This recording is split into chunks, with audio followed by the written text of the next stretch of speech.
Travis, thanks for this. Just your thoughts on the scrimmage today, the pace of play, and just in general, how much weight you and the coaching staff are forced to put on these scrimmages here because you don't have exhibition games before the season starts. First question was, sorry, Batch, was what I thought of the pace of play. I thought it was fine. Thought it was good. Guys worked hard today. Sure, they were a little tired after yesterday, but they came and gave us another good effort. Scrimmage was, I thought the scrimmage was pretty good, but that's to be expected, I think. Guys are excited to play, whether it's guys that are guaranteed spots on the team or guys that are trying to vie for spots. And yeah, we're obviously watching and trying to make some decisions, but also realize that one team practiced. It's day 2, but we put stock on everything that we do, not just the scrimmage, practice sessions, video sessions, workout sessions. We keep our eye on everything. And you had Tyler Mott in a non-contact jersey in the second practice. Can you provide any information on that his wasn't status? a non-contact jersey. That was just a different color in case we needed a guy on another line. Okay, thank you. Okay. Next up is Ben Kuzma. Hey, Travis, I'm not sure whether you caught the one-on-one drill between McEwen and Hoaglander, but McEwen came out from behind the net, did a little toe drag, and at the end of it, tried a bit of a lacrosse-style goal. He kind of laughed it off, but when we asked him about it, he said, well, I know what my job is to grind, but it's not a bad thing to show a little bit of offensive skill, even in a drill like that. What do you make of it? And you've spoken about that line, Travis. Where is McEwen's game at, and how excited are you about his potential? I didn't see the play that you're talking about in practice. As far as him trying to make a play, I'm not. Doesn't matter one way or the other to me. I think he's got really good hands for a big man.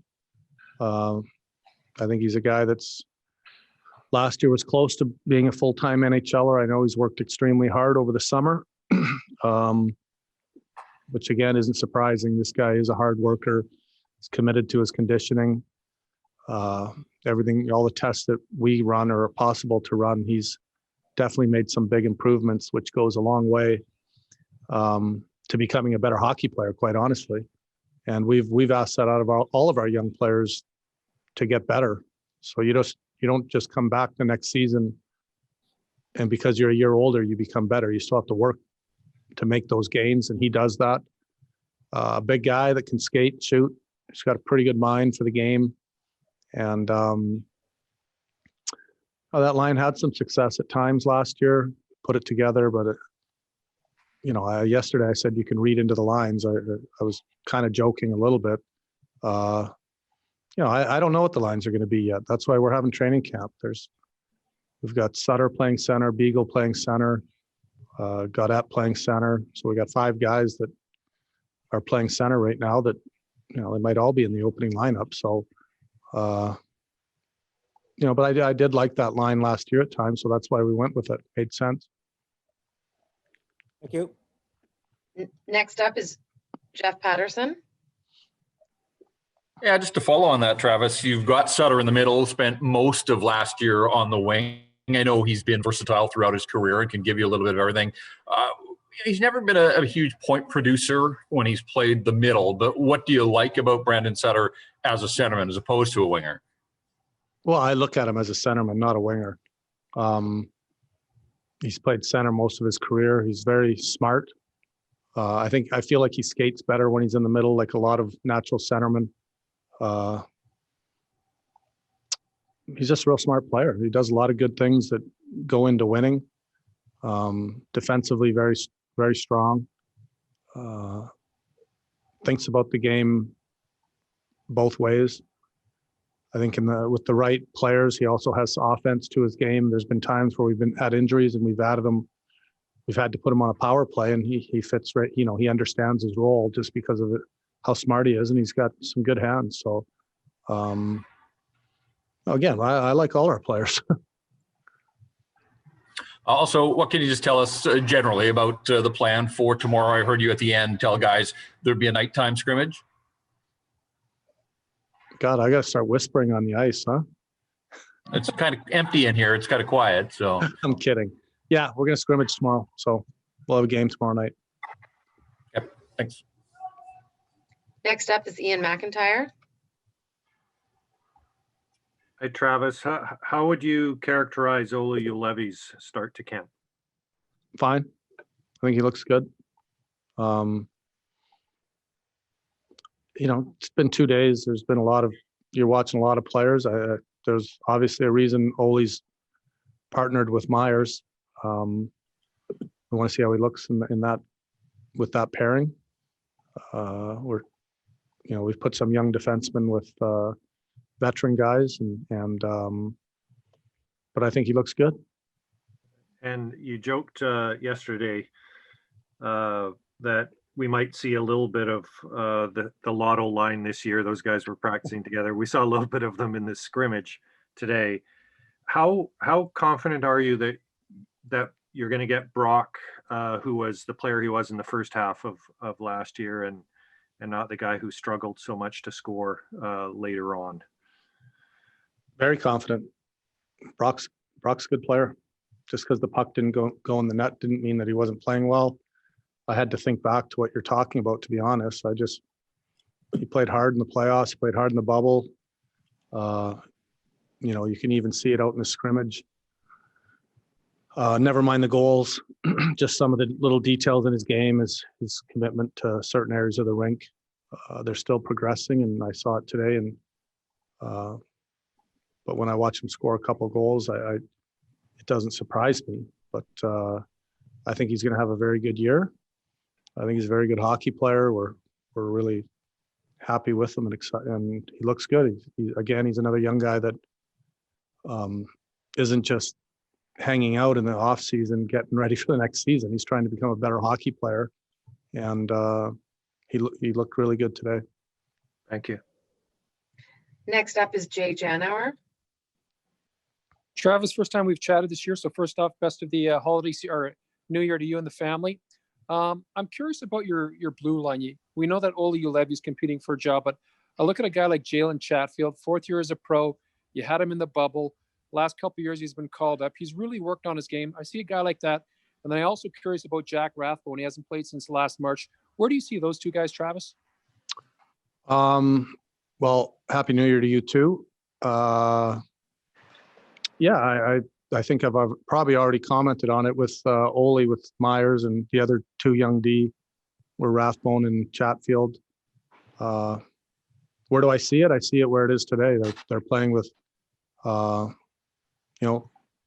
playing with Hughes, one is playing with Ben. We'll see how they look. We'll see how they play. Obviously, we like both players a lot. I think they're both, Chatfield's obviously been a pro, like you said, for 4 years. So it was probably unlucky that he didn't get into games last year. He was up here a few times. He's a really good skater, aggressive with how he defends. So we'll see how that plays out in the scrimmages. Rathbone, obviously, we don't know him that well, but have talked to a lot of people about him, and our scouts are really excited about him, and we are too. I thought he looked good today in the scrimmage. For him, it's probably going to be not so much the offensive side of the game as it is going to be the defensive side of the game and how fast he can pick that part up, as far as little tiny details that take a little bit of time sometimes, quite honestly. But yeah, we're both high on both players for sure. It's hard to believe that the season's going to start next Wednesday. You've got those 3 back-to-backs in the month of January. You're playing pretty much every other day, 11 games in 19 nights. Is that going to be a benefit, Travis, to both Braden and Thatcher, and the fact that both of them are going to see a lot of action early on? And might that be indicative of how the 56-game schedule will shape up for the both of them? Well, there's going to be a sprint right to the end of the season. You're going to want 2 good goalies. We have 2 good goalies, and you're going to need to play 2 goalies with how many games you're playing for sure. And we're excited about both of our guys. Thank you. Next up is Jim Morris. Thanks, Travis. First of all, I want to just maybe piggyback a little bit on the question Jay just asked you about the two goalies. As you said, you're going to need them both in a season. Every year you need two goalies, but maybe more so this year. To have that experience that Braden brings, plus the experience that Thatcher already has, is that going to be a big advantage for the team? I think it is. I think if you have two good goalies, it's going to probably be more important this year. I know there's been, there are some teams that have an actual A and they go with a younger guy or a one and an obvious two. We're fortunate that we have two guys that we really have, we're going to have faith in both of them going in the net.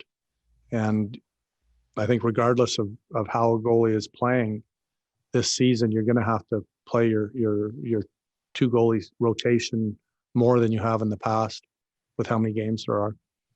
And maybe following on that trend, from a coach's point of view, how does it change coaching strategy, how you even prepare the team when you do these multiple games against the same team? Like you see one team 2-3 times in a week. How does that change from a coaching perspective?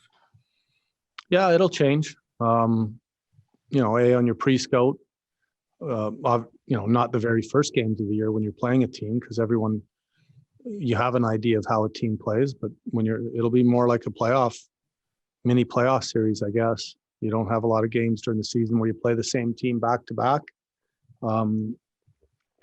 Your game reviews or when you're teaching your team is also going to be connected to how the video that you're showing as far as pre-scouting and adjustments you're going to make within your game. So I think it'll be a little bit like playoff hockey in that sense when you're playing a team that many times, and it's not just 2 or 3 in a row. Sometimes you're playing a team 6 times out of 9 games or something like that. And with the final question for Travis is Gemma Karsten-Smith. Hi, Travis. Hi, Bit of Gemma. a follow to Jim's question there about playing a team multiple times during the season. I'm wondering if there's anything you can do as a coach to make your team less predictable against opponents that you're facing time and time again. Yes and no, I guess. I mean, I think there's wrinkles that you throw at your team, or you can throw into your team for a game. But there are certain things that I think, certain staples that every team has, that's how they play. You wouldn't want to go and change your whole system from game to game. I think it's perfecting a system that works for your team. And but there are different things, face-off plays, certain special teams, certain things that you can change from night to night that maybe a pre-scout wouldn't show.